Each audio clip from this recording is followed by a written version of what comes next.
नमस्कार, मैं हूं यश कुमार और करवा चौथ का ये पवित्र त्योहार सभी देवियों को, सभी औरतों को इस पवित्र त्योहार की हार्दिक हार्दिक हार्दिक शुभकामनाएं।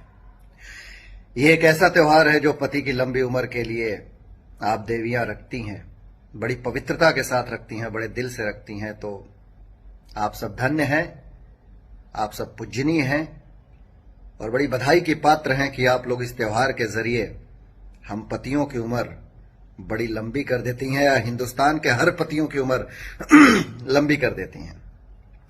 सो वंस अगेन आप सबको बहुत बहुत बधाई। और हां, कान पकड़ के सॉरी हमारी प्रिय धर्मपत्नी जी निधि मिश्रा जी कि हम इस बार के करवा चौथ पर आपके साथ नहीं हैं। क्या करें, काम की ऐसी व्यस्तता है कि इस बार टाइम नहीं निकाल पाए। और मुझे ये पता है कि आप अंदर से आपको इस बात की नाराजगी जरूर होगी, पर मुझे ये भी पता है कि आप ये समझती हैं कि काम क्या होता है।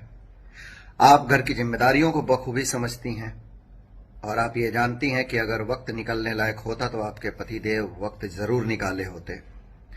सो इस बार वक्त नहीं निकाल पाया, उसके लिए क्षमा प्रार्थी हूं, पर आगे से हमेशा कोशिश करूंगा कि करवा चौथ में मैं